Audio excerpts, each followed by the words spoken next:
This is a shorter version of the presentation at the 2022 Healthcare Packaging Consortium Fall Virtual Meeting on Friday, November 18, 2022. The title of this presentation is Making Paperboard from Rice Hulls. Presenters are Dr. Sairapong Malazri, Packaging Professor at Christian Brothers University, Tikwa Aish, Packaging Student at the University, and Zain Chowdhury, Junior at Pleasant View School. The presentation will start with Dr. Sairapong Malazri from Christian Brothers University. After a short introduction, Ms. Tikwa Aish will talk about how we made paperboard from existing lab equipment. The work was published in the Proceedings of the IESTOC Online Conference, Volume 20, 2022. Then Ms. Zain Chowdhury will discuss the effect of rice hulls to paperboard strength based on a published work in the same IESTOC Online Proceedings. Dr. Pong will discuss methods to improve rice hull paperboard strength, which is based on a recent unpublished work. Some conclusions will then be discussed. This is an ongoing project at Christian Brothers University. It has involved several people, including students, lab technicians, and professors at the university. During the summer of 2022, 8 students from Pleasant View School also participated in the project to gain some research experience. The next section will be presented by Ms. Tikwa Aish. Making paperboard requires expensive equipment and space. The packaging lab at Christian Brothers University does not have either fund or lab space. Thus, several existing pieces of lab equipment were used to make paperboard, based on papermaking process. This slide shows papermaking process. We use the term paperboard, since the paper we produced in this project was thicker than paper, such as writing paper. Wet pulps were placed into the head box on the left and moved along the conveyor to allow draining of water from wet pulps. The damp pulps went through the wet press section for pressing and removing more water from felt. The less damp pulps then went through the dryer section. Dried pulps were pressed some more under the calendar section. Parts of the paper-making process shown in previous slide were simulated using existing lab equipment. A kitchen blender was used to create wet pulps. A vibration table was used to simulate the vibration of conveyor. However, the vibration simulation was later dropped to speed up the work. An environmental chamber was used to dry the paperboard at 73 Fahrenheit and 50% relative humidity, which is the standard test environment. However, the chamber was often tied up with commercial testing at CPU-certified packaging lab. Thus, paperboard used in this study was dried in ambient lab environment for 1 week. A rolling mill machine was used for calendaring to maintain consistent thickness.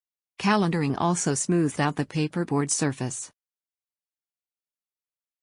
To make a 5 inches by 7 inches paperboard, we used 24 inches long of 3 inches wide single-face corrugated as shown on the left. The corrugated strip was torn into small pieces and blended with 400 milliliters of water to create wet pulps at the highest blender speed for 1 minute. Wet pulps were put in commercially available plastic trays. After drying in the lab ambient condition for 1 week, a rolling mill machine was used for calendaring. With calendaring, specimens had uniform thickness and smoother surface. It should be noted that the ambient condition in the laboratory varied from 71 to 74 degrees Fahrenheit, with relative humidity between 41 to 45%, which was not too far off from the standard test environment of 73 degrees Fahrenheit with 50% relative humidity. 2 paperboard testing methods were used in this study, compressing test and tensile test. However, only tensile test results will be included in this presentation. TAP-P developed a way to measure tensile strength of paperboard, tensile index. Tensile index is the peak tensile force in Newton per meter divided by grammage of the test specimen. Grammage is the weight of the test specimen in grams per 1 square meter of the paperboard surface area. This slide shows a step-by-step calculation of tensile index. The next section will be presented by Ms. Zain Chowdhury from Pleasant View School. Rice hulls are the outer part of rice grains. The hulls are removed during the process to make white rice. They come in browny long grains as shown on the right. Rice hulls were used to replace the single-face corrugated strip by weight. The percent rice hulls in wet pulps varied from 0%, 17%, 33%, 50%, 67%, 83%, and 100%. The ratio of paper to rice hulls by weight varied from 1 to 0 all the way to 0 to 1. Tensile test was performed for each paperboard. Tensile index was then calculated. Results were tabulated, as shown on this slide. The tabulated results on the previous slide were plotted, as shown on this slide. The y-axis is for tensile index. The results were shown on this slide with tensile index as percentage of the maximum tensile index. It should be noted that when a paperboard was made from 100% rice hull, its strength dropped to 0. The next section will be presented by Dr. Pong from Christian Brothers University. The rice hull paperboard, made in this study, had lower tensile strength compared with commercially available paperboard, even though it was thicker. Its tensile strength was 2.2 kN per meter or less, while the commercially available paperboard was 10.8 kN per meter. It should be noted that the tensile strength shown on this slide is force per unit length or kilonewton per meter, instead of tensile index. They are shown here for comparison purposes. In general, rice hull paperboard is weak. Thus, ways to increase its strength is desirable. There are several ways to improve strength of paperboard. However, only 2 methods are included in this study. The first is pressing on wet paperboard. The second is adding adhesive to the wet pulps. In this study, Elmer's clear glue was used. Weight was put on wet paperboard. The white plastic fixture, that support the weight, reduced the air circulation.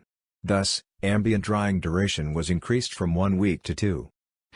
As more weight pressed on the specimen, the higher the tensile strength, as shown in the graph on this slide.